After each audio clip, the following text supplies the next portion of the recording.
সারা ত্রিপুরা জুড়ে চলছে তীব্র দাবদাহ। তীব্র গরমে নাজেহাল স্বাভাবিক জনজীবন। খোয়াইয়ে বিজেপি যুব মোর্চার উদ্যোগে জলসত্র।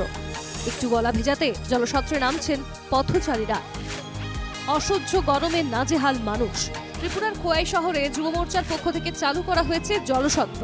খোয়াইয়ের নৃপেন চক্রবর্তী এভিনিউ সংলগ্ন রাধানগর স্ট্যান্ডে চালু করা হয়েছে এই জলসত্র। যুব মোর্চার রাজ্য সভাপতি তথা বিধায়ক সুশান্ত দেবের অনুপ্রেরণায় এই জলসত্র খোলা হয়। জলসত্র থেকে শরবত এবং তরমুজ বিতরণ করা হয়।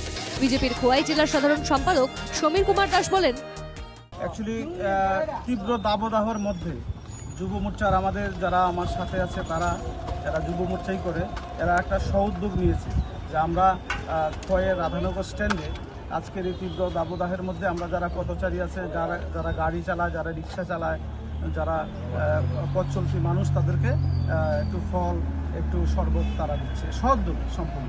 তো যুব মোর্চার ছেলেরা এই কাজটা করছে। আমি বিজেপি খোয়াই জেলা কমিটির তরফ থেকে তাদেরকে গরিব অভিনন্দন জানাচ্ছি এবং আমাদের সংগঠনের এটাই আমাদের সিস্টেম।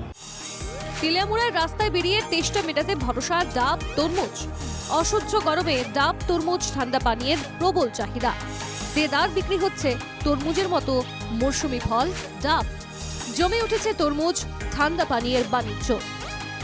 একদিকে সাধারণ মানুষের কষ্ট লাঘবের চেষ্টায় জলসত্র, অন্যদিকে বাজারের চাহিদা মেটাতে হাজির ফল বিক্রেতারা। এই অসহনীয় গরমের মোকাবিলায় মরশুমি রসালো ফলের জুড়ি মেলা ভার। ফলে একদিকে বেড়েছে ডাবের জলের চাহিদা, অন্যদিকে দেদার বিকোচ্ছে তরমুজের মতো ফল। আমার নাম বিষ্ণুদেব। কতদিন ধরে এই ব্যবসা করতেছেন? 25 বছর ধরে আমি। আচ্ছা, কেমন ব্যবসা হয়? ভালো ব্যবসা। কত করে কেজি অক্ষণে? 30 কেজি। তো এই তরমুজটি কোন থেকে আনেন আপনারা? বেঙ্গালুর, কুচবিহার আছে, বেঙ্গালুর আছে। লোকালে কোনো তরমুজ পাওয়া যায় না? নাই, লোকাল নাই। আগে তো আসামবাড়ি তো বনবাজার হইতো, তারপরে শিলাচুরি হইতো, করবুক হইতো, তারপরে গোলাপ্পা হইতো, হাতিমারা হইতো। তো এই বছর আপনার তরমুজ অনেক কয়েক বছর ধরে ত্রিপুরা রাজ্যের তরমুজ না। এই বছর তরমুজ বেচে কেমন লাভ হইতো? লাখ দেড় হয়েছে। সোমবার তেলিয়ামুড়ায় ছিল হাটবার। এদিন তেলিয়ামুড়া বাজারে তরমুজের ব্যাপক বিক্রি হয়। বাজার জুড়ে এখন তরমুজের দোকান। অস্বাভাবিক গরম পড়েছে বলেই তরমুজের চাহিদাও বাড়তি। তবে ত্রিপুরায় তরমুজ আসে ভিন রাজ্য থেকে। এই প্রসঙ্গে এক বিক্রেতা বলেন, নাম বিজয় দেব।